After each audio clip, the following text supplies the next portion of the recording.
ఓం నమో భగవతే వాసుదేవాయ. ఓం నమో భగవతే వాసుదేవాయ. ఓం నమో భగవతే వాసుదేవాయ. నారాయణం నమస్కృత్య నరం చైవ నరోత్తమం దేవీం సరస్వతిం వ్యాసం తదో జయం ముదీరయేత్. శృణ్వతాం స్వకదాః కృష్ణః పుణ్యశ్రవణ కీర్తనః హృది అంతస్తహి అభద్రాని విదునోతి సుహృత్సతాం. నష్టప్రాయేషు అభద్రేషు నిత్యం భాగవత సేవయా. భగవతి ఉత్తమ శ్లోకే భక్తిర్భవతి నైష్టికం. మూకం కరోతి వాచాలం పంగుం లంఘయేతి గిరిం. యత్కృపతం అహం వందే శ్రీగురుం దినతారణం పరమానందం మాధవం శ్రీ చైతన్య ఈశ్వరం. హరి ఓం తత్సత్. హరే కృష్ణ హరే కృష్ణ. శ్రీకృష్ణ కథామృతం క్లాస్కి విచ్చేసిన అందరికి కూడా నా ప్రణామాలు. హరే కృష్ణ. ఈరోజు మనము భాగవతంలో శ్రీకృష్ణ భగవానుడు ఉద్ధవునికి ఉపదేశం చేయుట, ఇది మనకి భాగవతంలో 11వ స్కందంలో 7వ అధ్యాయంలో చెప్పబడినది. మరి ఉద్ధవుడు ఎవరు మనకి తెలుసు. భగవద్గీతను భగవంతుడు అర్జునునకు తెలియచేశారు. అర్జునుడు ఎవరు? వసుదేవుని యొక్క సోదరి అయినటువంటి కుంతి మహారాణి యొక్క కుమారుడు అర్జునుడు. అంటే భగవంతునికి బంధువు, మేనత్త కుమారుడు. అదేవిధంగా ఉద్ధవుడు కూడా ఎవరు అంటే వసుదేవునికి సోదరుడైనటువంటి దేవభాగ అనే ఆ సోదరుని యొక్క కుమారుడే ఉద్ధవుడు. మరి బంధువే అవుతారు కదా కృష్ణ భగవానునికి. మరి ఉద్ధవుడు శ్రీకృష్ణ భగవానుడు మధురాలో ఉన్నప్పుడు చాలా స్నేహంగా సఖ్యంగా మెలిగారనమాట. కాబట్టి ఉద్ధవునికి శ్రీకృష్ణ భగవానుడు అంటే చాలా పరమ ప్రియము. ఎప్పుడూ ఆయన తోడుగా ఉంటూ ఉండేవారు. ఇక వారిద్దరికి పోలికల్లో కూడా ఏమి అంతగా భేదమే ఉండేది కాదట. ఉద్ధవుని చూసిన కృష్ణ భగవానుడి ముఖ కవలికతో ఉండేవారు. అదేవిధంగా కృష్ణుని యొక్క పోలికలతోనే అలాగే ఆ యొక్క కన్నులు కానీ, ఆ కమల రేకుల్లాగా కన్నులు ఉంటాయి కదా కృష్ణ భగవానుడికి, ఉద్ధవునికి కూడా అదే విధంగా ఉంటారట. కాబట్టి ఎవరైనా ఉద్ధవుని చూస్తే ఒకవేళ కృష్ణ భగవానుడే వచ్చారేమో అని కూడా నమ్మిపోయే వాళ్ళు కూడా ఉండేవారట. బృందావనంలో ఒకసారి అదే విధంగా గోపికలు కూడా ఏమర్పాటు పడ్డారు ఉద్ధవుని చూసి, కృష్ణ భగవానుడే వచ్చారని. మరి ఈ ఉద్ధవుడు ఎవరు? ఉద్ధవుడు బృహస్పతి, అంటే దేవతల గురువైనటువంటి బృహస్పతి ఉన్నారు కదా, వారి వద్ద శిష్యరికం చేశారనమాట ఈ యొక్క ఉద్ధవుడు. ఈ ఉద్ధవ గీత అనేది చాలా అద్భుతమైన గీత. మనం భగవద్గీతను ఎలాగా అర్థం చేసుకుంటామో అదే విధంగా ఈ యొక్క కృష్ణ భగవానుడు ఉద్ధవునికి చెప్పిన ఈ యొక్క ఉద్ధవ గీతను కూడా మనం ఈరోజు అర్థం చేసుకోవడానికి ప్రయత్నం చేద్దాం. శ్రీకృష్ణ భగవానుడు, బలరాముడు, వీరిద్దరిని కూడా కంసుడు అక్రూరుని పంపించి బృందావనానికి వీరిద్దరిని అదే మధురకు తీసుకురావడానికి తెలియచేశారనమాట. అప్పుడు అక్రూరుడు ఎవరు? అక్రూరుడు వచ్చి కంసుని వద్ద ఉన్నాడు. కంసుడు నిత్యము భగవంతునికి వ్యతిరేకిగా ఉన్నాడు కదా, శత్రుభావంతో అలాగా ఉండేవాడు. కానీ అక్రూరుడు అలాంటి స్థానంలో ఉంటే కూడా నిరంతరము కృష్ణ భగవానుడు అంటే చాలా ప్రియము. కానీ ఎప్పుడు కూడా కృష్ణ భగవానుని అక్రూరుడు చూడలేదు. కానీ చూడకపోయినా కానీ నిత్యము ఆ భక్తి ప్రవత్తులతో ఉండేవారు. మనకి నవవిధ భక్తి తెలుసు. ఆ నవవిధ భక్తిలో వందనంకి అక్రూరుణ్ణే చేర్చారు. అంటే చూడండి ఎంతటి భగవంతుని కోసం వందనాలను అర్పిస్తూ నిరంతరము ఆయన భగవంతుణ్ణి ధ్యానించేవారనమాట. అదేవిధంగా అంటే తెలియకపోయినా కానీ భగవంతుని విషయాలు తెలుసుకున్నందుకే, సాన్నిధ్యం కూడా లేదు అయినా కానీ అంత భక్తి ప్రవర్తనను చూపారు అక్రూరుడు. అదేవిధంగా మనకి రుక్మిణీ మాతను తీసుకున్నప్పుడు కూడా అలాగే కదా, కృష్ణ భగవాన్ని ఎప్పుడూ నేరుగా ఆమె చూడలేదు, కానీ భగవంతుని గురించి విని ఉన్నారు. విన్ననంతనే ఆమె భగవంతునికి ఆమె అంతగా ఇష్టపడ్డారనమాట. ఆ విధంగా. ఆ విధంగా అక్రూరుని పంపించినప్పుడు బలరామకృష్ణులు బృందావనం నుంచి బయలుదేరుతున్నారు. ఆ సమయంలో గోపికలందరూ వచ్చి నివారించారు. వారు వెళ్ళకూడదని. కానీ అక్రూరుని వాళ్ళేం చెప్పారో తెలుసా? ఈయన అక్రూరుడు అని పేరు పెట్టుకొని వచ్చి క్రూరుడుగా ఉన్నాడే! బలరామకృష్ణులను ఇక్కడి నుంచి తీసుకువెళ్ళిపోతున్నారే అని అక్రూరుని మీద నింద మోపారట వాళ్ళు. ఆ విధంగా అక్రూరుడు మధురకు తీసుకువెళ్ళడం జరిగింది. కానీ అక్కడ వెళ్ళిన తర్వాత కంసుడిని సంహరించడము చాలా కాలం అలాగే జరిగిపోయింది. అప్పుడు క కృష్ణ భగవానునికి అక్కడ బృందావనంలో గోపికలు, ఆ తల్లిదండ్రులు అందరూ చాలా కష్టపడుతున్నారు. భగవంతుడిని చూడకుండా వారందరూ కూడా చాలా విరహ వేదనతో ఉన్నారు అన్న విషయాన్ని కృష్ణ భగవానుడు తెలుసుకున్నారు. తెలుసుకొని ఎలాగైనా ఒకరిని దూతగా ఇక్కడి నుంచి బృందావనానికి పంపాలి. అలాగా ఎవరైతే తాను చెప్పినటువంటి సందేశాన్ని నేరుగా తీసుకువెళ్ళి బృందావనంలో చేర్చగలుగుతారు అని ఆలోచిస్తున్నప్పుడు ఆయనకు ఎవరు ఉద్ధవుడు గుర్తుకొచ్చారనమాట. వెంటనే ఉద్ధవుని వద్దకు వెళ్ళి ఆయన తెలియచేశారు. "నువ్వెళ్ళి బృందావనానికి నేను చెప్పిన సందేశాన్ని తెలియచేసిరా" అని చెప్పినప్పుడు ఉద్ధవుడు పరమానందంతో గొప్ప సేవను తీసుకొని బృందావనానికి వెళ్ళడము, అక్కడ వెళ్ళడంతోటే యశోద, నందనులు అందరినీ కలుసుకొని వారి ఇంటిలో ఆతిథ్యం స్వీకరించి ఆ రాత్రికి అక్కడ విశ్రమించాడనమాట. అలాగ విశ్రమించిన సమయంలో ఉద్ధవుడు భగవంతుని గురించి అన్ని లీలల గురించి వారికి విన్నవించారు. అప్పుడు అక్కడ యశోద, నందనులు వీళ్ళందరూ కూడా ఎంతో ఆనందపడ్డారు. తర్వాత ఉదయం వేళ ఇక బయలుదేరాలి. ఆ బయలుదేరే ముందు గోపికలు కూడా గోపికలకు కూడా ఆయన సందేశాన్ని ఇవ్వాలి కదా! అలాగ వెళ్ళి గోపికల ముందు వెళ్ళారనమాట. వెంటనే గోపికలందరూ ఆశ్చర్యపోయారు.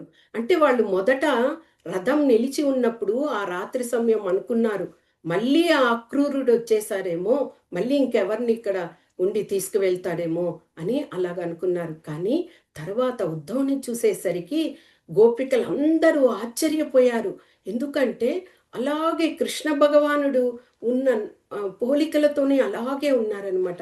అప్పుడు వాళ్ళందరూ కూడా చాలా విరహ వేదనతో కన్నీరు కారుస్తూ వాళ్ళు కృష్ణ భగవాన్ లేకుండా ఎంతటి కష్టాల్ని ఇక్కడ పడుతున్నారు అన్న విషయాలన్నింటినీ కూడా వాళ్ళు ఏకరువు పెట్టారు.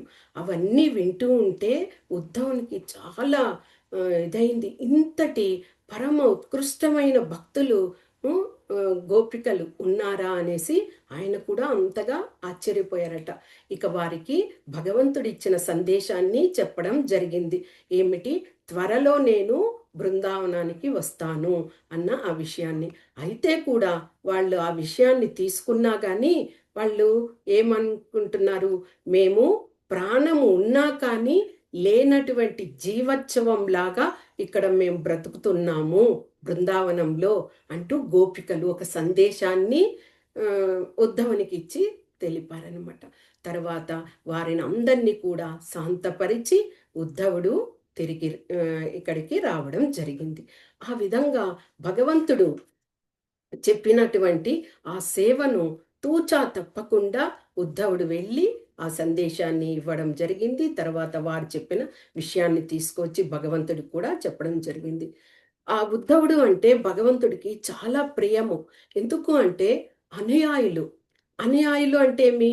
భగవంతునితో పాటు వీళ్ళు ఎక్కడెక్కడ ఆయన లీలలు చేస్తూ ఉంటారో, ఏ యుగంలో చేస్తున్నా వాళ్ళందరూ అలాగే వెళుతారు భగవంతునితో పాటు. అనుయాయులుగా ఉంటారనమాట. మనకి ఆ విధంగా చూసినప్పుడు పరాశర ముని. పరాశర ముని ఎవరు? ఇప్పుడు మనకి కలియుగంలో రమాయి పండిట్‌గా వచ్చారు.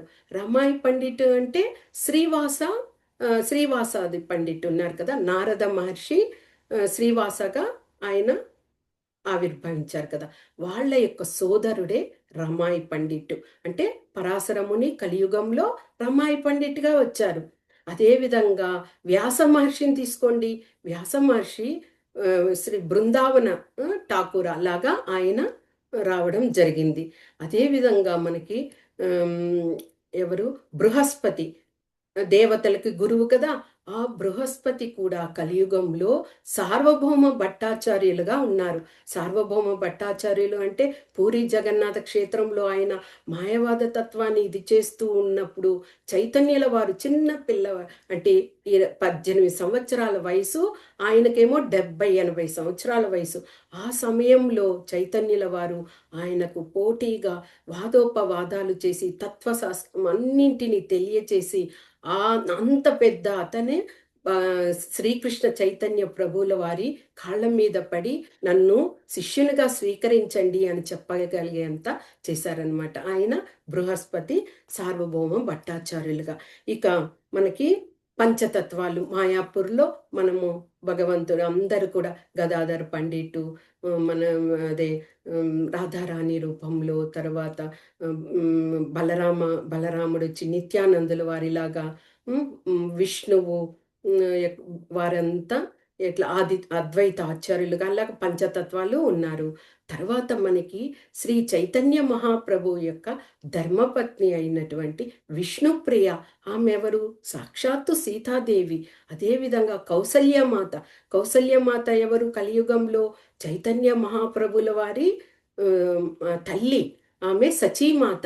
ఆ విధంగా ఇక బ్రహ్మ మనకు తెలుసు శ్రీల హరిదాస ఠాకూర్ల వారిగా వీళ్ళు అనుయాయులు అనమాట. అంటే వీళ్ళు భగవంతునితో పాటు వీళ్ళు ప్రయాణమవుతూ భగవంతునితో ఉంటారు. అదే ఆ విధంగానే ఈయన కూడా ఉద్ధవుడు కూడా భగవంతునికి అనుయాయుడు అనమాట. ఇక ఉద్ధవుడు ద్వారకాలో ఏమిటి ఆ యొక్క ద్వారకాను కృష్ణ భగవానుడు నిర్మించి అక్కడ ఉన్నప్పుడు ఉద్ధవుడు కూడా ద్వారకాలో ఉన్నారు. ఒకసారి ఇక ద్వాపర యుగము ముగియబోతున్న సమయం అన్నమాట. ఆ సమయంలో ఇక యాదవ కులంనంతా కూడా నశింప చెయ్యాలి అని భగవంతుడు నిర్ణయించుకున్నారు. ఎందుకు యాదవ కులాన్ని నశింప చెయ్యాలి అంటే ఆ యాదవులందరూ కూడా కృష్ణ భగవానుడు అంటే చాలా ప్రీతి. ఆ యాదవ కులము నశింపజేయడానికి చాలా కారణాలు ఉన్నాయి. భగవంతుడు అంటే ఎంతో ప్రీతి వాళ్లకు. అలాంటి భగవంతుడు ఇక నిష్క్రమించారు అనుకోండి, వాళ్ళందరూ కూడా పిచ్చి వాళ్ళు అయిపోతారు. అంటే భగవంతుడు లేకుండా వాళ్ళు ఏమీ ఇది చేయలేరు. కాబట్టి అలాంటి వాళ్ళు ఉన్నా ఒకటే, లేకపోయినా ఒకటే కాబట్టి వాళ్ళని నిష్క్రమింప చేస్తున్నారు. ఇంకొకటి ఏమిటి, భగవంతుడు నిష్క్రమించాక ఆ యదువంశీయులందరూ ఉన్నారనుకోండి, వాళ్ళల్లో అహంకారం రావచ్చు. నేనే రాజునవుతాను అన్నట్టుగా అహంకారంతో ఒకరికొకరు కొట్టుకొని చనిపోయే పరిస్థితులు కూడా ఏర్పడవచ్చు. అది కూడా ఒక కారణం. ఇలాగ చాలా కారణాలు ఉన్నాయి ఆ యదువంశం. ఒకటి శాపము, బ్రాహ్మణుల యొక్క శాపము. ఈ విధంగా కారణాలు ఉండడం వల్ల ఇక అక్కడ వారిని అందరినీ కూడా నశింపచేయాలి అని భగవానుడు నిర్ణయించుకున్నాడు. అప్పుడు ఒకరోజు ఉద్ధవుడు శ్రీకృష్ణ భగవానుణ్ణి కలవడానికి వెళ్ళారనమాట. వెళ్ళినప్పుడు ఏకాంతంగా భగవంతుణ్ణి కలవడానికి వెళ్ళినప్పుడు ఆయన ఆ యొక్క ప్రదేశంలో భగవానుని కలుసుకొని ఆయన భగవంతుని పాదపద్మాలకు శిరస్సు వంచి నమస్కరించి చేతులను జోడించి వందనాలు అర్పించాడనమాట ఉద్ధవుడు. అయిన తర్వాత ఉద్ధవుడు పలుకుతున్నారు. దీనిని మనకు 11వ స్కందంలో అధ్యాయము 6లో 42వ శ్లోకాలో ఇచ్చి ఉన్నారు. శ్రీ ఉద్ధవ ఉవాచ దేవదేవేశ యోగేశ పుణ్యశ్రవణ కీర్తన సంహృత్తతైతత్కులం నూనం లోకం సంతక్ష్యతే భవాన్ విప్రశాపం సమర్థోపి ప్రత్యహన్న యదీశ్వరః దేవదేవేశ యోగేశ పుణ్యశ్రవణ కీర్తన సంహృత్తతైతత్కులం నూనం లోకం స్తంతక్ష్యతే భవాన్ విప్రశాపం సమర్థోపి ప్రత్యహన్న యదీశ్వర. ఉద్ధవుడు పలుకుతున్నారు భగవంతుని చూసి, ఓ దేవదేవా, దివ్య కీర్తిని నీ యొక్క దివ్య కీర్తిని కేవలం మేము శ్రవణము, కీర్తనం చేస్తేనే చాలు మేమంతా కూడా పుణ్యం పుణ్యాన్ని సంపాదించిన వాళ్ళము అవుతాము. ఓ దేవా! నీవిప్పుడు నీ వంశాన్ని నశింపజేయాలని కోరుకుంటున్నావు. కానీ నీ వంశాన్ని నశింపజేయడం కోసం నువ్వు ఏం చెప్పావు? ప్రభాస తీర్థానికి అందరూ చేరండి. అక్కడికి వచ్చి ఆ పుణ్య నదిలో స్నానాన్ని ఆచరించి పెద్దలకి శ్రాద్ధ కర్మలు అవన్నీ నిర్వహించండి అని ఆ తీర్థయాత్ర స్థలానికి రండి అని చెప్పావు. కానీ నీ ఆ యాదవులందరూ కూడా నీ సాన్నిధ్యంలో, నీ సాంగత్యంలో ఉన్నారు. అలాంటి వాళ్లకు పుణ్యక్షేత్రాలకు వెళ్ళే వాళ్ళు పుణ్యులవుతారని కాదు. కానీ ఏదో ఒక కారణం ఉంది. కాబట్టే నీవు వాళ్ళందరినీ కూడా ఆ ప్రభాస క్షేత్రానికి రమ్మని నువ్వు చెప్పి ఉన్నావు అని అక్కడ ఉద్ధవుడు చెప్తున్నారనమాట. ఇక నీవు ఈ విశ్వాన్ని వదిలిపెట్టి నీ లీలలను పరిసమాప్తి చేయాలని అనుకుంటున్నావు. నువ్వు పరమేశ్వరుడవు, యోగేశ్వరుడవు. కాకపోతే ఆ యదువంశానికి ఏమిటి? బ్రాహ్మణ శాపం కలిగింది కదా. ఆ బ్రాహ్మణ శాపాన్ని నువ్వే నిర్వీర్యం చేసేవచ్చు. కానీ నువ్వు అలాగ చేయడం లేదు. ఆ యొక్క యదుకుల వంశం అంతా కూడా నాశనం చేయాలని నువ్వు నిర్ణయించుకున్నావు. అంటే ఏదో ఒక గొప్ప కారణం ఉంది. కాబట్టి అంటే నువ్వు ఈ యొక్క లోకం నుండి నిష్క్రమించాలని అనుకుంటున్నడం వలనే నువ్వు ఈ విధంగా చేస్తున్నావు అంటూ ఉద్ధవుడు పలికారు. ఇంకా ఉద్ధవుడు ఏం పలుకుతున్నాడు? కేశవా, నిన్ను నీ కమలముల వంటి ఆ పాదముల నుంచి విడిపడి అంటే నిన్ను చూడకుండా నేను ఒక అరక్షణం కూడా నేను ఉండలేను. కాబట్టి నువ్వు నన్ను నీ యొక్క ధామానికే తీసుకొని వెళ్ళు కృష్ణ అంటూ అక్కడ తెలియచేస్తున్నాడు ఉద్ధవుడు. ఇంకా పలుకుతూ ఏం చెప్తున్నాడంటే, ప్రభు నీవు పరమాత్ముడవు, అందరి హృదయంలో ఉన్నావు కదా. మరి అలాంటి వాడివి మాకంత పరమ ప్రియంగా ఉన్నావు నీవు. అలాగ పరమ ప్రియంగా ఉన్నప్పుడు మేమందరం నీకు భక్తులైపోయాము. అలాంటప్పుడు నిన్ను విడిచిపెట్టి మేము ఎట్లాగ ఉండగలము? మేమైతే ప్రతి నిమిషము ఎలాగా కూర్చున్నప్పుడు, లేచి వెళుతున్నప్పుడు, అంటే నడుస్తున్నప్పుడు, నిద్రపోతున్నప్పుడు లేదా మేల్కున్నప్పుడు, భుజిస్తున్నప్పుడు లేదా స్నానం చేస్తున్నప్పుడు, ఇలాగ ఏ ప్రతి కార్యంలో కూడా నీ అందే నిమగ్నులమయ్యి నిన్ను తలుచుకుంటూనే మా కార్యాలన్నీ ముగిస్తున్నాము. అలాగా ఉన్నప్పుడు నువ్వు నువ్వు నేను చూడకుండా నీవు లేకుండా మేము ఎలాగ ఉండగలం కృష్ణ అంటూ అక్కడ ఉద్ధవుడు తెలియచేస్తున్నారనమాట. ఇంకా ఏం చెప్తున్నారు ఉద్ధవుడు? మేము నీ యొక్క నీకు భోగాన్ని అర్పిస్తాం కదా. ఆ భోగాన్ని అర్పించి ఆ అన్నశేషాన్ని మేము తీసుకుంటాము. అలాగ తీసుకోవడం వలన తర్వాత నీకు అర్పించినటువంటి మాలలు వాటినంతా స్పర్శించడం వలన ఆ వస్త్రాలను మనం స్పర్శిస్తాం కదా, భగవంతుని వస్త్రాలను కూడా పూజ చేసేటప్పుడు అలంకరించేటప్పుడు అలాగా చేస్తాము. తర్వాత ఆ యొక్క పుష్పాలను మనము ఆఘ్రానిస్తాము. అంటే ప్రతిదీ ప్రీత్యర్థము, భగవంతుని యొక్క ప్రీత్యర్థం చేస్తూ ఉంటాం. కాబట్టి మేము ఈ యొక్క భౌతిక పరమైనటువంటి మాయ నుంచి విడిపడి ఉన్నాము. అంటే నీ యొక్క భక్తి తత్వంలో, భక్తి యోగంలో భక్తియుత సేవ చేస్తూ ఉండడం వల్ల మేము ఈ మాయకు దూరంగా ఉన్నాము అంటూ ఉద్ధవుడు అక్కడ చెప్పడం జరిగింది. ఇవన్నింటిని చెప్తుంటే కృష్ణ భగవానుడు చక్కగా ఆలకించారు. తర్వాత భగవంతుడు పలుకుతున్నారు. శ్రీ భగవాన్ ఉవాచ యదాత్తమాం మహాభాగా తచ్చికీర్తితమేవ మే బ్రహ్మో భవో లోకపాలాః స్వవాసం మే అభికాంక్షిణః. అప్పుడు భగవంతుడు పలుకుతున్నారు, ఓ మహాభాగా అంటే గొప్ప భక్తుడవా అని విధంగా, ఓ ఉద్ధవా, ఈ ధరణిపై నుండి ఈ యదువంశాన్నంతా ఉపసంహరించబోతున్నాననే విషయం కానీ లేదా ఈ యొక్క ధరణి నుంచి నేను నిష్క్రమించబోతున్నాననే విషయాన్ని కానీ అవన్నీ నా కోరిక కదా. వాటినన్నింటినీ కూడా నీవు చక్కగా వివరించావు. కానీ ఇప్పుడు ఏమైంది తెలుసా? బ్రహ్మ, రుద్రాది లోకపాలకులు అందరూ కూడా నన్ను వైకుంఠంకు వచ్చివేయాలని ప్రార్థిస్తున్నారు. ఒకటి తెలుసా నీకు? హ్మ్. బ్రహ్మ, రుద్రాది దేవతలు అందరూ కూడా ప్రార్థించడం వల్లనే నేను ఈ యొక్క లోకానికి రావడం జరిగింది. ఇంకా ఏమిటి? మనకు భగవద్గీతలో తెలియజేసినట్లే యదా యదా హి ధర్మస్య గ్లానిర్భవతి భారత అభ్యుత్థానం అధర్మస్య తదాత్మానం సృజామ్యహం. ఎక్కడ అధర్మం పెచ్చు పెరుగుతుందో అక్కడ నేను ధర్మాన్ని స్థాపించడానికి యుగ యుగము వస్తూ ఉంటాను ప్రతి యుగంలో అని భగవంతుడు చెప్పారు. కాబట్టి బ్రహ్మ దేవతలంతా కోరుకున్నారు నన్ను ఇక్కడికి రావడానికి. కాబట్టి నేను వచ్చాను. ఆ దేవతల కార్యాన్నంతా ముగించాను. ఇక నా కార్యం ముగిసింది. నేను బయలుదేరుతున్నాను, నిష్క్రమిస్తున్నాను అంటూ భగవంతుడు చక్కగా వివరించడం జరిగిందనమాట. ఇక అంటే బ్రహ్మ వాళ్ళ యొక్క ప్రార్థనల వలన నేను రావడం జరిగింది అని అక్కడ వివరంగా ఆయన తెలియచేస్తున్నారు. ఇంకా చెప్తూ ఇక్కడ ఏం చెప్తున్నారు? ఈ బ్రాహ్మణుల శాపము వలన ఈ యదుకులానికి ఆ యొక్క శాపం దొరికింది. ఇక నేటి నుండి 7 రోజులలో ఈ యొక్క సముద్ర గర్భంలో ద్వారక మునిగిపోతున్నది ఓ ఉద్ధవ.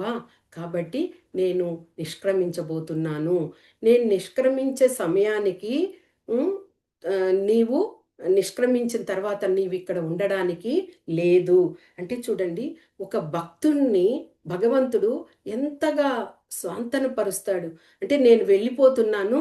నేను వెళ్ళిపోయాక నీలాంటి భక్తుడు ఈ యొక్క యుగంలో ఉండడానికి లేదు. ఎందుకు అంటే యుగం ముగిసిందంటే కలియుగం ప్రారంభమవుతుంది. ఆ కలియుగము ఎలాగ ఉంటది? అందరూ కూడా చాలా అంటే మందబుద్ధులుగా ఉంటారు. అందరూ కలహప్రియులుగా ఉంటారు.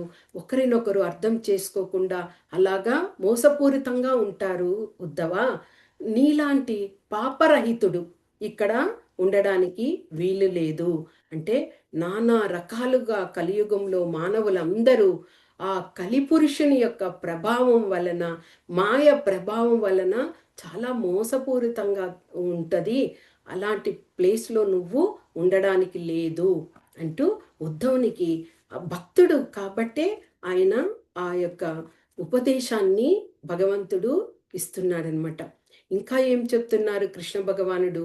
నీవు నీ బంధువులందరినీ కూడా త్యజించి అనురాగాన్ని అంటే ఆ యొక్క వారి మీద ఉండేటువంటి ఆ మమకారం, అనురాగం వీటినంతా కూడా త్యజించి నా పైన మనసుని నిలిపి నువ్వు సమదృష్టితో ఉంటూ ఇక్కడ సంచరించు కొంతవరకు. అందుకే ఉద్ధవుడు భగవంతుడు చెప్పారని ఆ ద్వారక మునిగిపోయి ఆ సమయం జరుగుతున్నప్పుడు ఆయన ఎక్కడికి దేనికి వెళ్ళిపోయాడు. నైమిషారణ్యం దగ్గరికి అక్కడికి బదరికాశ్రమానికి వెళ్ళిపోయారనమాట ఉద్ధవుడు. అంటే భక్తుడు కాబట్టి ఆయనకు అంత ఇదిగా ఉపదేశాన్ని చేస్తున్నారు భగవంతుడు. ఇంకా ఆయన అలాగే చెప్తూ ఆ మమకారాన్నంతా వదిలిపెట్టేయి అని చెప్పడం జరిగింది. ఇంకా చెప్తూ ఆయన ఏం చెప్తున్నారంటే, ఇంద్రియాలు మన మనలో ఇంద్రియాలేమిటి? మన కన్నులు, నాసికము, తర్వాత కర్ణాలు, తర్వాత చర్మము, అదే నోరు అట్లా కదా! పంచేంద్రియాలు అని చెప్తాము. ఆ పంచేంద్రియాలకు ఇంద్రియార్థాలుంటాయి. కన్నులేమి చూస్తాయి కదా! చెవులు శ్రవణం చేస్తాయి. మన నాసికమేమి ఆఘ్రానిస్తది. ఒక స్మెల్. చర్మమొచ్చి స్పర్శ. నాలుక రుచి. అవి ఇంద్రియార్థాలుగా చెప్పబడతాయి. కాబట్టి ఓ ఉద్ధవా! ఈ ఇంద్రియార్థాలనన్నింటిని దానితో కలుపుకొని మనస్సు, షష్టేంద్రియాలు అని అంటారు. ఈ షష్టేంద్రియాలన్నింటినీ కూడా అది ఆ యొక్క ఇంద్రియాలంతా కూడా మనం తెలుసుకునేటువంటి ఆ ఇంద్రియాలు మనకు ఉండబట్టే ఇవంతా కూడా ప్రపంచం ఇది కూడా తెలుసుకుంటున్నాం కదా! భౌతిక జగత్తు యొక్క ఇది. అలాగా ఆ షష్టేంద్రియాల ద్వారా నీవు తెలుసుకునే ఈ జగత్తంతా కూడా ఏమిటి? మాయ చేత కప్పబడి ఉన్నది అన్న విషయాన్ని నువ్వు గ్రహించాలి ఉద్ధవా. అది సత్యము కాదు. పూర్తిగా ఇదంతా కూడా ఏమిటి? నశ్వరము. అన్నీ కూడా నశ్వరాలే. ఏది కూడా శాశ్వతం కాదు. కానీ ఒక్కటి మాత్రమే శాశ్వతం. ఏమిటి అంటే ఆ భగవంతుణ్ణి మనము ప్రేమతో భక్తియుత సేవ చేస్తూ భగవంతుని వద్దకు చేరుకోవాలి అని ఆ సాధన చేస్తూ మనము వెళ్ళిపోవాలి అని అనుకుంటాం కదా. అదే సత్యమైన విషయము అంటూ మిగతావన్నీ కూడా అశాశ్వతాలు అంటూ వివరంగా చెప్తున్నారు భగవంతుడు. ఏం చెప్తున్నారు? ఏమంటే ఇప్పుడు మన భౌతిక జగత్తులో ఎన్నో జీవరాశులున్నాయి కదా! ఎన్నో జీవరాశులు. అలాగ తీసుకున్నప్పుడు శునకం తీసుకుందాం. శునకాలు అనే వాటిని తీసుకుంటే వాటిలో ఎన్నో రకాలుంటాయి. ఏమిటి? మేలు జాతివైన శునకాలుంటాయి. తర్వాత నార్మల్‌గా వీధుల్లో ఉన్నటువంటి శునకాలు ఉంటాయి. అదేవిధంగా అశ్వం తీసుకోండి. అశ్వాలలో కూడా మేలు రకమైనవి అవి ఉంటాయి. వాటిలోనే ఆహ్, తక్కువ నాసిరకంగా ఉండేటువంటి అశ్వాలు ఉంటాయి. భూమి తీసుకోండి, ధరణి. ధరణిలో కూడా పంట పొలాలన్నీ సమృద్ధిగా పండేటువంటి భూములు ఉంటాయి. బీడుపోయినటువంటి భూములు ఉంటాయి కదా! అదేవిధంగా నదులు తీసుకోండి. నదులలో నిత్యము ప్రవహిస్తూ ఉండే నది ఉంటాయి. ఒక్కొక్క నది వర్షాకాలంలో మాత్రం ఆ ప్రాంతంలో నీరును తీసుకువెళ్ళే విధంగా ఎండిపోతాయి. అలాగా ఉంటాయి నదులు కూడా. మనుషులను తీసుకోండి. వివేకవంతులుగా ఉంటారు, అవివేకులు ఉంటారు. అంతటి జ్ఞానాన్ని పొంది ఉంటారు, మరి మూర్ఖత్వంతోనూ ఉంటారు. అంటే మంచి, చెడు కదా! ఇన్ని రకాలుగా, ఇన్ని విధాలుగా ఉంటే కూడా అలాగ మంచి రకంగా అంటే మంచి శునకమే, మంచి అశ్వమే, మంచిగా ఉండేటువంటి మనుషులే వీళ్ళు మాత్రము భూమి మీద శాశ్వతంగా ఉండిపోయి మిగిలిన వారందరూ కూడా మరణిస్తారు. లేకపోతే ఇదైపోతారు అని ఉందా? లేదు. ఎవ్వరైనా కానీ నశ్వరాలే అన్న ఆ యొక్క సూక్తిని భగవంతుడు ఉద్ధవునికి తెలియచేయడం జరిగిందనమాట. కాబట్టి ఓ ఉద్ధవా, నీవు నీ యొక్క ఇంద్రియాలంతటినీ నిగ్రహించుకొని మనసును నాయందు లగ్నం చేసి నువ్వు ఈ యొక్క ఆత్మ దేహాత్మ భావనను వదిలిపెట్టి అంటే చాలామంది ఏమనుకుంటారు? దేహము, ఆత్మ అన్నీ కూడా ఒకటే అనుకుంటారు. కానీ దేహము వేరు, ఆత్మ వేరు. ఆత్మకే మనం ప్రాముఖ్యత ఇవ్వాలి. ఆత్మను మనము తెలుసుకోగలిగితే భగవంతుని పరమాత్మను మనము చేరువైన వాళ్ళమవుతాం. శరీరానికి ప్రాముఖ్యత ఇస్తే శరీరం ఏముంది? మట్టిలో కలిసిపోయే శరీరం కదా!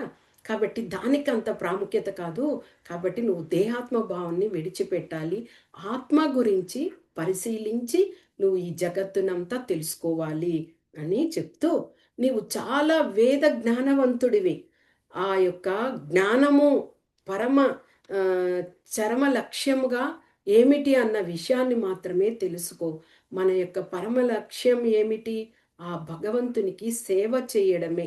అంటే ఈ మానవ జన్మ ఎత్తినందుకు సార్థకత ఏమిటి అంటే ఆ భగవంతుని కోసం మన ఇంద్రియాలన్నింటినీ కూడా ఆయన యొక్క ప్రీత్యర్థము ఆయన సంతోషపడే విధంగా మనము దానిని ఉపయోగించుకోవాలి. కాబట్టి ఉద్ధమునికి కూడా అవన్నీ కూడా నువ్వు అవగతం చేసుకో. అట్లా చేసుకున్నప్పుడే నీవు శాంతంగా జీవితాన్ని గడపగలుగుతావు. హ్మ్. అంటూ అక్కడ తెలియచేస్తున్నారు. ఇంకా అలాగ ఉన్నప్పుడు నువ్వేమవుతావు? అందరికీ ప్రియమైన వాడివిగా అవుతావు. అలాగ ప్రియమైన వాళ్ళే అందరినీ కూడా సమదృష్టితో చూస్తారు. మనకు భగవద్గీతలో 5.18 శ్లోకాల్లో కూడా ఉన్నది. విద్యా వినయ సంపన్నే బ్రాహ్మణే కవిహస్తిని సునీచైవ స్వపాకే చ పండితా సమదర్శినః. అంటే ఎవరైతే వివేకవంతులుగా, జ్ఞానవంతులుగా ఉంటారో అలాంటి వాళ్ళే బ్రాహ్మణులను కానీ, లేదా ఒక శునకాన్ని కానీ, శునక మాంసం తినేవాడిని కానీ, ఆవుని కానీ, ఏనుగుని కానీ అన్నింటిని కూడా సమదృష్టితో చూస్తాడు. ఎందుకు అంటే బ ఆత్మదర్శుడై ఉంటాడు. ఆత్మ గురించి తెలుసుకున్నవాడు మాత్రమే అందరినీ సమదృష్టితో చూస్తాడు. అసలు భగవంతుణ్ణే విశ్వసించని వాడు, భగవంతుణ్ణి నమ్మకం లేనివారు, అలాంటి వాళ్ళు ఆ యొక్క భేదాభిప్రాయాల్ని తప్పకుండా తీసుకొస్తారు. అంటే ఏమి అక్కడ ఆ భగవంతుణ్ణి నుండి మనము జీవులుగా వచ్చాము అనే దాన్ని కూడా గ్రహించకుండా, నేనే భగవంతుణ్ణి, నాకు అన్నీ తెలుసు, నేను భగవంతుడితో సమము అని వాళ్ళు అనుకుంటారు. కాబట్టే వాళ్ళు ఆ సమదృష్టిని చూపించరు. కాబట్టి నువ్వు వివేకవంతుడివి కాబట్టి నీవు చక్కగా ఆ యొక్క సమదృష్టిని కలిగి ఉండు అంటూ అక్కడ తెలియచేయడం జరిగిందనమాట. ఇక ఆ విషయాలన్నిటిని కూడా ఉద్ధవుడు చక్కగా విని తర్వాత ఉద్ధవుడు పలుకుతున్నారు. ఈ యొక్క శ్లోకము మనకి 11వ స్కందంలో అధ్యాయం 7లో 14వ శ్లోకాలు చెప్పబడింది. శ్రీ ఉద్ధవ ఉవాచ యోగేశ యోగ విన్యాస యోగాత్మన్యోగ సంభవ నిశ్రేయసాయ మే ప్రోక్త త్యాగ సన్యాస లక్షణ योगेश योग विन्यास योगात्मन्योग संभव निःश्रेयसाय मे प्रोक्ता త్యాగః సన్యాస లక్షణః. ఉద్ధవుడు పలుకుతున్నారు, ఓ దేవా, ఈ యోగ సాధన ఫలితాలన్నిటికి కూడా నువ్వే మాకు ఒసంగుతావు. యోగం అంటే ఏమిటి? మనము తపస్సు చేయడము, లేకపోతే ఆసనాలు వేసి మనం యోగాసనాలు చేయడము, అది కాదు యోగా. యోగా అంటే కనెక్టివిటీ. ఆ ఈ కనెక్టివిటీ ఎవరితో? భగవంతునితో మనము ఆ సాంగత్యంలో ఉంటాం కదా, అదే యోగా. అదే మనం భక్తి యోగం అంటాము. అట్లా ఎవరైతే భగవంతుడికి ప్రీత్యర్థము ఆ యోగం చేస్తారో ఆ యొక్క ఫలాన్ని మనం కోరక్కర్లేదు. భక్తులైనటువంటి వాళ్ళు ఎలాంటి ముక్తుల్నే కోరరు అని మనము తెలుసుకున్నాము. సారూప్య, సామీప్య, సాలోక్య, సాయుధ్య, స్వాస్థ, ఇలాంటి ముక్తులన్నీ ఉన్నాయి. అలాంటివి భగవంతుని ఎవ్వరు కోరుకోరు భక్తులైనటువంటి వాళ్ళు. కానీ ఆయనే మనము ఆ యోగ సాధన ఫలితాన్ని భగవంతుడే మనకు కరుణిస్తాడు. ఎందుకు? ఆయన కరుణామయుడు కాబట్టే. కాబట్టి నువ్వు ఆ యొక్క నీ ప్రభావం చేతనే భక్తులందరికీ కూడా ఆ యోగ సిద్ధిని కలిగింపచేస్తావు. ఆ విధంగా ఆ యోగం ద్వారా మేమందరము కూడా అనుభూతిని పొందుతున్నాము. నీవే పరమాత్ముడివి అన్న విషయాన్ని కూడా మేము తెలుసుకుంటున్నాము. నీవే ఆ యోగ బలానికంతటికీ కూడా శక్తివి. చూడండి, చాలా గమనించండి. మనం ఎప్పుడైతే భగవంతునితో సాంగత్యంలో ఉంటామో, భగవంతునికి నిత్యము ఆరాధన చేస్తూ, ఆయనకు భోగాలను అర్పిస్తూ, హరే కృష్ణ మంత్రాన్ని జపిస్తూ, గ్రంథాలను భాగవతం, భగవద్గీత ఇవన్నీ చదువుకుంటూ ఉంటామో, వాళ్ళ దగ్గర ఉండేటువంటి శక్తే ఒక సపరేట్‌గా ఉంటది. అంటే అంత బలాన్ని వాళ్ళు పొంది ఉంటారు. ఇక వాళ్ళు చక్కగా ఇష్టపడ్డ భోజనాలు అవన్నీ తినకపోయినా పర్లేదు. కానీ వారి దగ్గర ఒక అతీతమైన శక్తి అనేది ఉంటది. అది ఎందుకు అంటే భగవంతుడితో వాళ్ళు ఇదై ఉన్నారు. కాబట్టి ఆ శక్తిని భగవంతుడే వాళ్ళకు ప్రసాదిస్తాడు. అది ఎలాగా? ఆ కరుణ వలనే ఆయన మనకు కలిగిస్తాడు. ఓకే. ఆ విధంగా అన్నమాట ఇక్కడ. కాబట్టి ఇక్కడ కూడా నా యొక్క పరమ లాభం కోసమే నీవు ఈ యొక్క జీవితంలో అన్నింటినీ త్యజించి నీవు భౌతిక జగత్తును త్యజించి నీవు అనుసరించు అని నాకు తెలియచేశావు. అది ఎందుకంటే నా మంచి కోసమే అంటూ ఇక్కడ ఉద్ధవుడు చెప్తున్నారనమాట. తర్వాత ఇంకా ఏం చెప్తున్నాడు ఉద్ధవుడు? ఇలాగ నాకు సూచనలు అంటే ఆదేశాలు. మన ఇంట్లో కూడా మనకెవరైనా ఇలాగ చేస్తారా? మంచిగా పడుండు. మనం కానీ కొద్దిగా వాళ్ళకి కోపం కలిగించే విధంగా చేశామనుకో, మనల్ని తిట్టిపోస్తారు. "నువ్వు ఇలాగే అయిపోతావు. నువ్వు పైకి రావు" అని మనకు తిట్లు దొరుకుతాయి. కానీ భగవంతుడు చూడండి, చక్కగా తన భక్తుడికి అన్ని విషయాలను తెలియచేస్తూ, నువ్వు ఆ ఇంద్రియాలనంతా కూడా వదిలిపెట్టి మనస్సుని నిలుపు. అప్పుడే నువ్వు నా ధామానికి చేరుకోగలుగుతావు కదా అన్నట్టుగా వివరణ ఇస్తున్నారు. ఇలాగ నాకెవ్వరూ చెప్పలేరు కృష్ణ. అలాంటిది నిన్ను విడిచిపెట్టాలంటే నాకు చాలా కష్టము అంటూ అక్కడ ఉద్ధవుడు కూడా ఇది అంటున్నారనమాట. తర్వాత ఇక బ్రహ్మాది దేవతలు వీరందరూ కూడా నీ మాయ చేతే మోహితులైపోయి ఉన్నారు. కానీ నేను నీ దగ్గర నుంచి ఇలాంటి ఆదేశాల్ని తీసుకుంటున్నానని సంబరపడిపోతున్నారనమాట ఉద్ధవుడు. తర్వాత అయ్యాక ఇక చివరగా ఉద్ధవుడు శరణాగతి పొందుతున్నాడు. ఆ శరణాగతి కూడా ఎంత చక్కగా మనకి శ్లోకంలో చెప్పారు చూడండి. 11వ అధ్యాయ స్కందంలో అధ్యాయం 7లో మనకి 18వ శ్లోకాగా చెప్పారు. తస్మాద్భవంతం సరే. తస్మాద్ తస్మాద్భవంతం అనపద్యమనంతపారం సర్వజ్ఞమీశ్వరం కుంఠవికుంఠదిష్ణ్యం నిర్విణ్యధీరహమో హే వృజినాభితపో నారాయణం నరసంకం శరణం ప్రపద్యే తస్మాద్భవంతం అనపద్యమనంతపారం సర్వజ్ఞమీశ్వరం కుంఠవికుంఠదిష్ణ్యం నిర్విణ్యధీరయము హే వృజినాభితప్తో నారాయణం నరసంకం శరణం ప్రపద్యే. ఇందులో ఎంత చక్కగా ఉద్ధవుడు చెప్తున్నారు చూడండి. అందుకే చెప్తూ, ఓ ప్రభు, నేను ఈ భౌతిక జీవితం అనే దాంట్లో అలసిపోయాను. అంటే ఆ యొక్క కష్ట నష్టాలు, క్లేశాలు, దుఃఖాలు వీటితో అంతటితో కూడా నేను చాలా కష్టాలు పడి వాటితో పీడించబడ్డాను. ఇప్పుడు పరిపూర్ణమైనటువంటి నీ ద్వారా నేను అన్ని విషయాలు తెలుసుకొని నీకు శరణాగతి పొందుతున్నాను. నీవు అనంతుడవు, సర్వజ్ఞుడవు. నా యొక్క ఈ క్లేశాలన్నింటినీ తీర్చివేశావు. మరి నీవు ఉన్న ప్లేస్ ఏంటి? వైకుంఠము. వైకుంఠం అంటేనే ఏమిటి? అక్కడ నిత్యం ఆనందంగా ఉండేటువంటిది. అంటే క్లేశాలకంత దూరమైనటువంటిదే వైకుంఠము. ఆ విధంగా ఆ వైకుంఠంలో నీవు నారాయణుడిగా ప్రసిద్ధికెక్కి నువ్వు అద్భుతంగా అక్కడ ఉన్నావు. నేను అన్నీ నీ వలన తెలుసుకొని నేను నీకు శరణాగతి పొందుతున్నాను అంటూ భగవంతునితో చెప్పడం జరిగిందనమాట. ఆ శరణాగతి, ఆ సరెండర్ అంటే మనం ఎవ్వరికి సరెండర్ అవ్వకూడదు, ఒక్క భగవంతుడికి తప్ప.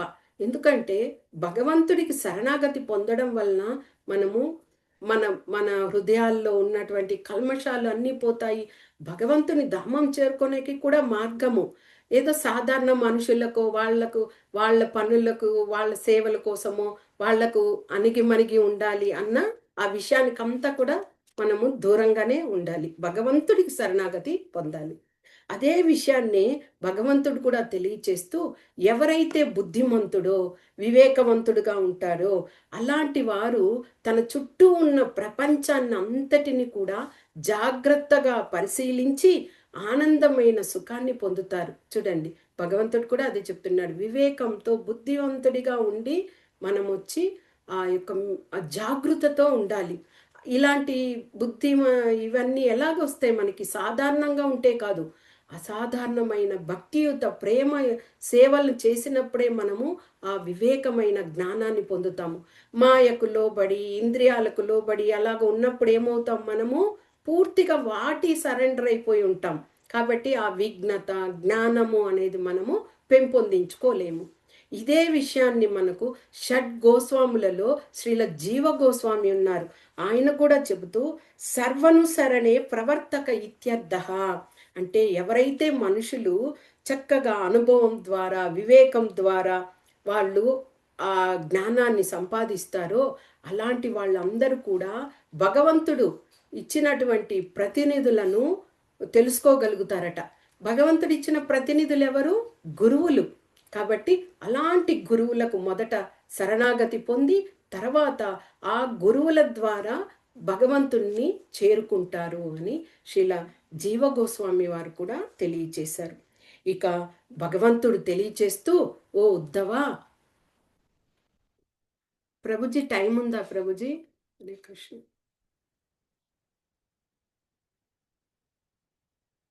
హరే కృష్ణ ప్రభుజీ. కంటిన్యూ చేయండి, నో ప్రాబ్లం, కంటిన్యూ చేయండి ప్రభుజీ. వాయిస్ వినిపించట్లేదు. టైం ఉంది మాతాజీ, కంటిన్యూ చేయండి మాతాజీ. మళ్ళీ చెప్పండి ప్రభుజీ, నాకు టైం తెలియట్లేదు. మళ్ళీ ఏం చెప్తున్నారు? ఓ ఉద్ధవా, ఉద్ధవంతో చెప్తూ, ఈ లోకంలో హ్మ్, ఏకపాది, ద్విపాది, త్రిపాది, చతుర్పాది, తరువాత చాలా బహుపాది, ఇలాంటి ఎన్నో జీవరాశులున్నాయి. ఏకపాది తీసుకోండి. అది చూడండి, భగవంతుని యొక్క ఆ 84,00,000 జీవరాశుల్లో మనము 4,00,000 జీవరాశులుగా, అదే మనుషులుగా మనము కరుణతో భగవంతుడు మనకిచ్చారు. ఆ జీవితాన్ని ఇదవ్వడానికి. కానీ మిగతా అంతా కూడా జంతువులు, సముద్రంలో ఉన్నటువంటి చేపలు అలాగా జంతు జలచరాలు అలాంటివే కదా! వాటిల్లో ఏకపాది అంటే మనము నత్తలు అవంతా కూడా అలాగే జీవితాన్ని గడిపేస్తాయి. ద్విపాది పక్షులు, త్రిపా త్రిపాదిగా ఉండేవి 3 కాళ్ళతో ఏవి మనము ఇవి తీసుకోవచ్చు. కంగారు. కంగారుకు 2 కాళ్ళే ఉంటాయి. కానీ దాని యొక్క టెయిల్ కూడా అది కాళ్ళులాగా ఉపయోగించుకుంటదట. కాబట్టి దానికి త్రిపాది దాంట్లో మనకి కంగారు చెప్తారు. ఇక గోవులు చతుష్పాదులు. దానికన్నా ఎక్కువగా ఎన్నో కాళ్ళను కలిగి ఉన్నటువంటివి ఏం చెప్తారు? అది మిల్లీపీడ్ అంటారు. దానికి ఎన్నో కాళ్ళు 400 కాళ్ళ పాదాల కన్నా ఎక్కువుంటాయట. ఇలాంటి జలచరాలు ఇవన్నీ ఉన్నాయి. భగవంతుడు ఉద్ధవునికి తెలియచేస్తున్నారు. ఇలా అన్ని జలచరాలు, జీవాలు అన్నీ ఉన్నాయి. కానీ వాటికన్నిటికీ కూడా ఉత్తమమైనదే మానవుని యొక్క జన్మ. కాబట్టి ఆ మానవ జన్మ ఎంత చక్కగా సార్థకత చేసుకోవాలి కదా! మనకి సెన్స్ కూడా ఇచ్చారు భగవంతుడు, ఆలోచింపగలిగిన ఇది. వాటికి అలాగా లేదు. కాబట్టి మనము మన జన్మను సార్థకత చేసుకోవాలి. అలాంటి మానవ జన్మ నాకు చాలా ప్రియం అని భగవంతుడే ఒక స్టేట్మెంట్ ఇస్తున్నారు. అంటే మనందరం ఆయనకు ప్రియము అయినప్పుడు మనందరం కూడా ఆయనకు ప్రియం కలిగించే విధంగా చేయాలి కదా! అందుకని ఉద్ధవంతో అలాంటి మానవ జన్మ అనేది నాకు చాలా ప్రియమైన విషయము అని అక్కడ చెప్తున్నారు. ఎందుకంటే మనుషులందరూ కూడా ఇంద్రియాలతో వాళ్ళు అన్నీ కూడా వాళ్ళు హృదయాల్ని కలుషితం చేసుకుంటున్నారు. కానీ ఆ ఇంద్రియాలను అన్నింటిని మనము భగవంతునికై వెచ్చించినప్పుడు భగవంతుడు ఎంతో ఆనందపడతారు కదా! అవన్నీ కూడా మనము వారికి ఆ యొక్క దీనిని ఇంద్రియాలని ఇచ్చినందుకు వాటిని ఆ సేవను భగవంతుని కోసం అర్పిస్తున్నాము అన్నప్పుడు మనము కూడా ఆనందపడతాము. కాబట్టి ఇలాగ ఇంద్రియాలతో ఎవరైతే ఆ భౌతికపరమైన విషయాలతో ఉంటారో వాళ్ళకొచ్చి ఎప్పుడు భగవంతుడు అర్థం కాడు. కాబట్టి తెలియచేస్తూ భగవంతుడు ఒక కథను కూడా వివరించాడు ఉద్ధవునికి. ఏమిటి అంటే, ఒక యదు మహారాజు అనే ఒక అవధూత ఉన్నారు. ఆయన చాలా గొప్ప రాజు. ఆ రాజు ఒకసారి ఏం చేశాడు, ఒక వ్యక్తిని చూశారు. ఆ వ్యక్తి చాలా యవ్వనంతో ఉన్నాడు. తర్వాత బ్రాహ్మణుడనమాట అతను. అతను కూడా అవధూత. హ్మ్. అతను చాలా పండితుడు. హ్మ్. చాలా తేజస్సుతో ఉన్నాడు. ఆ యొక్క యదు మహారాజు ఆ బ్రాహ్మణ్ణి చూసి, "ఓ బ్రాహ్మణోత్తమా! నీవు ఎలాంటి ధార్మిక కార్యక్రమాలన్నీ చేసినట్లుగా నాకు తెలియడం లేదు. అయినా కానీ నీవు చాలా ఈ లోకాలన్నీ తిరుగుతూ ఎంతో బాగా జనుల గురించి, అందరి గురించి వివరిస్తున్నావు. అసాధారణమైన ప్రజ్ఞను తెలియచేస్తున్నావు. ఎలాగా?" అని జిజ్ఞాస అనమాట. ఎవరికైతే జిజ్ఞాస ఉంటదో వాళ్ళు ఎక్కువగా జ్ఞానాన్ని పెంపొందించుకోగలుగుతారు. అంటే మనం భగవంతుని గురించి ఆ జిజ్ఞాస ఉండాలి. ఎవరు భగవంతుడు? మనం ఎవరము? భగవంతుడికి మనకి ఎలాంటి బంధము? ఎందుకు మనం ఇక్కడికొచ్చాము? భగవంతుని రూప, గుణ, లీలలు ఏమిటి? అని అలాంటి విషయాలలో జిజ్ఞాస కలిగినప్పుడే వాళ్ళు గొప్ప ఇదిగా అవుతారు. ఇక్కడ ఈ బ్రాహ్మణుడు కూడా అలాగ ఉన్నాడు. కానీ నువ్వు ధార్మిక కార్యక్రమాలు ఏమి చేయడం లేదు. ధార్మిక కార్యక్రమాలు ఏమిటి? ఏవైనా యాగాలు చేయడం, ధర్మబద్ధంగా మన మత విధానంకి అనుసరించి ఉండడము, తర్వాత మందిరాలను కట్టించడం, పూజలు చేయడము, అలాంటి ఆ యొక్క మనకి వేదాలలో చెప్పిన కర్మకాండలను చేయడము, అలాంటివన్నీ ఆ బ్రాహ్మణుడు చేయడం లేదు. కానీ ఆయన దేశ సంచారి అయి అన్నీ తిరుగుతూ అంత ప్రజ్ఞాశాలిగా ఉన్నాడు. దానికి రాజు ఆ యొక్క బ్రాహ్మణ్ణి అడుగుతున్నాడనమాట. ఇంకా ఆ బ్రాహ్మణ్ చూసి ఏం చెప్తున్నాడంటే, నీవు చూస్తే చాలా సమర్థుడిగా ఉన్నావు. ఎలాగా అంటే గంగా నదిలో ఉం, ఆ, స్నానం చేసి ఆ యొక్క దావాగ్నిని పోగొట్టుకున్నటువంటి ఏనుగులాగా గజంలాగా అని అక్కడ ఒక ఉదాహరణ ఇచ్చాడు. మగ ఏనుగు ఎప్పుడైనా కానీ కామోద్రో కామోద్రేకానికి గురి అయినప్పుడు అది ఏం చేస్తుందట, వెళ్ళి గంగా నదిలో వెళ్ళి ఆ నీటిని తడుపుకొని స్నానం చేసి చక్కగా శాంతం పొంది బయటకు వస్తుందట. అంటే ఏమి, ఒక జీవి అయినా కానీ ఆ యొక్క కామాన్ని అంటే ఇంద్రియాన్ని తన కంట్రోల్ తెచ్చుకోవడానికి వెళ్ళి ఆ నదిలో స్నానం చేస్తుంది. అంటే ఆ యొక్క కామము అనేది దానిని దావాగ్నిలాగా ప్రజ్వలింపజేసినప్పుడు అది వెళ్ళి ఆ నీటిలోకి వెళ్ళి శాంతపడి వస్తుంది. ఆ విధంగా నువ్వు కనిపిస్తున్నావు.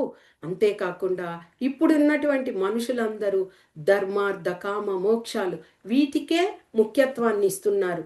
సంపదను సంపాదించాలని, భౌతిక ఐశ్వర్యాల పట్ల, తర్వాత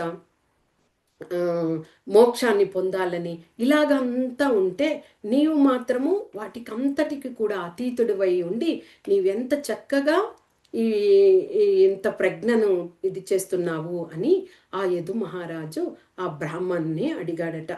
అప్పుడు ఆ బ్రాహ్మణుడు సమాధానం ఇచ్చాడు. ఏమిటి అంటే, నేను ఇలాగా దేశ సంచారం చేస్తూ చాలామంది, ఎంతమంది, 24 మంది గురువులను నేను కలుసుకొని వారి ద్వారా అవగాహన పొందాను అంటూ, ఆ అవగాహన వల్లనే నేను నా బుద్ధిని ఉపయోగించి నా యొక్క తెలివి తేటలను, ఆ వివేకాన్ని అంతా తెలుసుకొని ఆ గురువుల ద్వారా అవగాహన పొంది నేను ఈ విధంగా వివేకవంతంతో ఉంటున్నాను అని ఆ యొక్క బ్రాహ్మణుడు ఆ యదు మహారాజుకి 24 గురువుల గురించి తెలియచేశారనమాట. ఆ యొక్క 24 గురువులు ఎవరు? మనుషులా అంటే మనుషులు కాదు. అన్ని మనతో భగవంతుడు చెప్పారు కదా, అందరినీ సమదృష్టితో చూడు, అప్పుడే నీవు జన్మము మళ్ళీ మరణము అనే ఆ దీని నుంచి బయటపడతావు అని మనకు భగవద్గీతలో కూడా చెప్పి ఉన్నారు. ఎవరు ఆ 24 అన్న విషయాలని మనము ఇంకొక క్లాస్లో తెలుసుకుందాం. ఎందుకంటే 24 గురువుల గురించి తెలియాలంటే మళ్ళీ కాస్త టైం పడుతుంది. కానీ ఆ 24 గురువుల పేర్లు మాత్రం నేను చదువుతాను. చూడండి. పృథ్వీ అంటే భూమాత, వాయువు, ఆకాశం, జలం, అగ్ని, చంద్రుడు, సూర్యుడు, కపోతం, కొండ చిలువ, సముద్రం, మళ్ళీ మిడుత, తేనెటీగ, ఏనుగు, తేనెను తీసేవాడు కూడా ఒక గురువట మనకి. అది ఎలాగన్న విషయాలన్నీ తెలియజేస్తుంది. ఒక జింక, చేప, ఒక పింగళి అనే వేశ్య, అంటే ఆ వేశ్య నుండి కూడా మనము గురు స్థానంలో ఉన్న ఆ యొక్క విషయాన్ని మనము తెలుసుకోవచ్చు. ఇక కురుర పక్షి, ఒక పక్షి, మళ్ళీ ఒక బాలుడు, కన్య, బాణాలను తయారు చేసేవాడు, ఆయుధాలను తయారు చేస్తారు కదా, అతను కూడా ఒక గురువట. తర్వాత ఒక సర్పము, సాలెపురుగు, తర్వాత ఒక భ్రమరం కీటకం. ఇంతమంది ద్వారా నేను వారితో ఉండి తెలుసుకొని ఆ యొక్క విఘ్నతతో నేను ఇంతటి, మీరు చెప్పిన విధంగా నేను ఇంత ప్రజ్ఞాశాలిగా ఉన్నాను అంటూ ఆ బ్రాహ్మణుడు ఆ యదు మహారాజుకు చెప్పిన విషయాన్ని కృష్ణ భగవానుడు ఈ యొక్క 24 గురువుల గురించి ఉద్ధవునికి విషయం తెలియచేస్తారనమాట. అది ఇంకొక క్లాస్లో మనము తెలుసుకుందాం. ఓకేనా? హరే కృష్ణ. వాంఛా కల్పతరుభ్యశ్చ కృపా సింధుభ్య ఏవ చ పతితానాం పావనేభ్యో వైష్ణవేభ్యో నమో నమః. హరే కృష్ణ. హరే కృష్ణ ప్రభుజీ.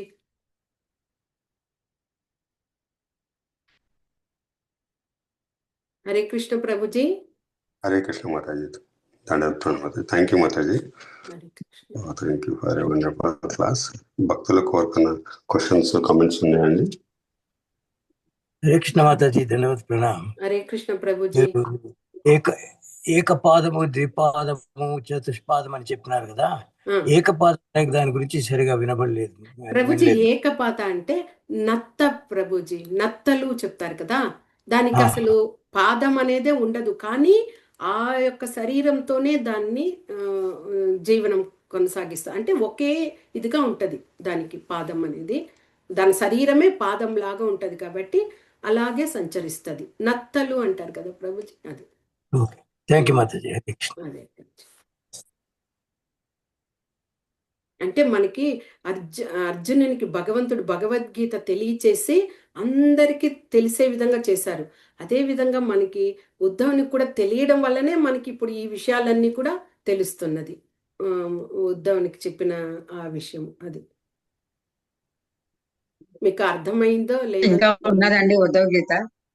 ఉంది మాతాజీ. అదే ఇంకా ఆ ఉద్ధవ్ గీత ఇంకా 24 గురువుల గురించి చెప్తారు. అంటే చూడండి, ఒక పక్షి అయినా, ఒక సర్పం అయినా, ఒక కొండ చిలువైనా, లేక తేనెటీగైనా, వాటి నుంచి మనము మనుషులం, మనకు సెన్స్ ఉన్న వాళ్ళం, మనము గ్రహించగలిగిన భావము అవి నేర్పిస్తాయట.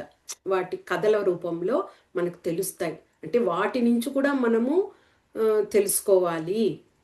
అవి గురువుగా ఉంటే మనం శిష్యుల్లాగా అనుకొని వాటిని తెలుసుకోవాలి అన్న ఆ 24 విషయాలను గురువులుగా గుర్తించి చెప్పారు ఆ బ్రాహ్మణుడు ఆ రాజుకి. ఓకేనా? అది ప్రభుజీ, మీరు ఇంకొకసారి ఎప్పుడైనా సమయం ఉంటే ఇవ్వండి ప్రభుజీ, ఆ సెకండ్ పార్ట్ కూడా చెప్పేస్తాను. తప్పకుండా మాతాజీ. ఓకే ప్రభుజీ, ధన్యవాదాలు. మీరు నాకు ఈ క్లాసుకి చెప్పడానికి ఆపర్చునిటీ ఇచ్చారు ప్రభుజీ, చాలా సంతోషం.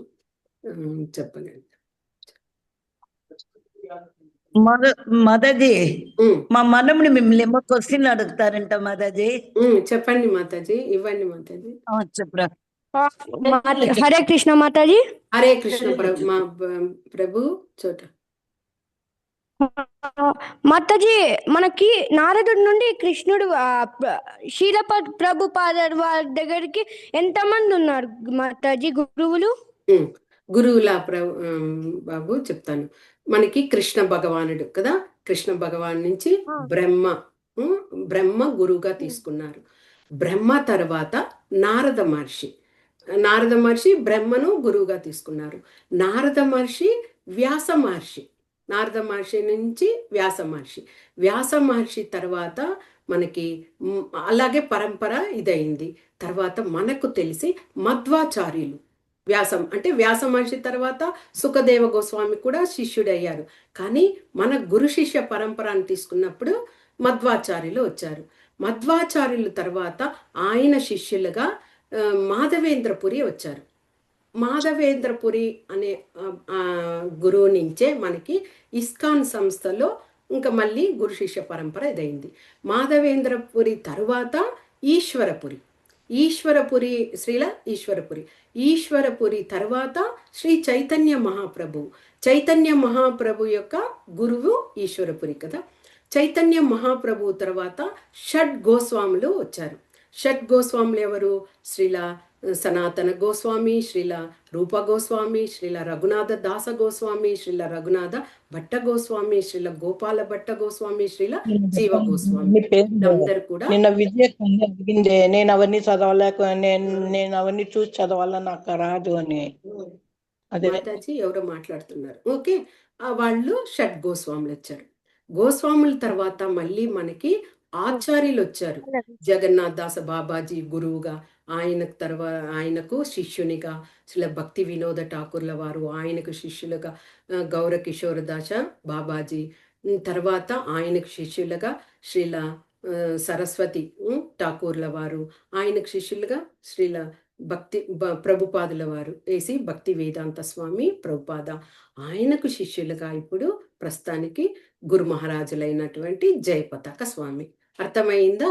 కృష్ణ భగవాన్ నుంచి సాగినటువంటిదే మన గురు శిష్య పరంపర. కాబట్టి మనము కళ్ళు మూసుకొని మన ఇస్కాన్ సంస్థలో ఈ సంస్థ అనేది ఎవరైనా కానీ ధైర్యంగా చెప్పుకోగలిగిన ఇది. ఎందుకంటే ఎంతో మంది లోకంలో గురువులు ఉన్నారు, శిష్యులు ఉన్నారు, ఎన్నో సంస్థలు ఉన్నాయి, ఎన్నో సంఘాలు ఉన్నాయి. కానీ ఎవ్వరు కూడా పరంపరని చెప్పుకునే విధంగా లేరు. ఒకరు గురువు, నేనే గురువు అన్నారనుకోండి, ఆయన దగ్గర వెళ్ళి మీరు అడిగితే ఆయన గురువు మాత్రం చెప్తాడు అంతే, ఆయనకి ఎవరో గురువు అంతే. ఇంకా పరంపర చెప్పండి అంటే వాళ్ళకి తెలియదు. అలాగనే సాగుతుంది మన ఇప్పుడు కలియుగం లోకంలోని గురు శిష్య పరంపరలు. కానీ మనం ఇది తీసుకుంటే కృష్ణ భగవాను నుంచి అలాగే పరంపర అలాగే కొనసాగుతూ ఇదవుతుంది. కాబట్టి ఇది ఏమి సత్యమైన విషయం. ఎప్పుడు కానీ గురువు ఎవరు అన్నప్పుడు ఆ గురువుకి గురువు ఉండాలి, ఆ గురువుకి గురువు ఉండాలి. అదే సాంప్రదాయమే నిజమైన సాంప్రదాయము అని అర్థం చేసుకోవాలి. మీరు ఎక్కడన్నా వెళ్ళండి, ఎవరి దగ్గరన్నా అడిగి చూడండి, మీరు ధైర్యంగా అడగండి, మీ గురువు ఎవరు, వాళ్ళ గురువు ఎవరు, వాళ్ళ గురువు, ఒక 5 గురు పరంపర మాకు చెప్పండి, మేము మీతో కనెక్ట్ అవుతాము అని చెప్పండి. అలాగా తెలుసుకొని ఇది అయినప్పుడు ఏం కాదు. కానీ మనం కళ్ళు మూసుకొని మనం ఈ సంస్థలో భగవంతుడి నుంచిది వచ్చినది అని చెప్పుకోవచ్చు. ఇది అర్థమైందమ్మా? అర్థమైంది Mataji. Hare Krishna. Thank you Mataji. 32 members Mataji మనకు బ్రహ్మ నుంచి మొదలుకుంటే. సో ప్రభుపాదాలు వరకు 32 మెంబర్స్ ఉన్నారు దీంట్లో. అవును ప్రభుజీ, మనకి అదే భగవద్గీతలో ఉంది కదా ప్రభుజీ, కరెక్టే.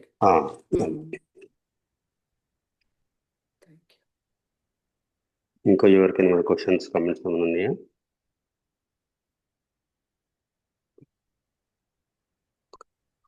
లేదంటే ఈరోజు నరసింహ ప్రేయర్ సరితా మాతాజీ.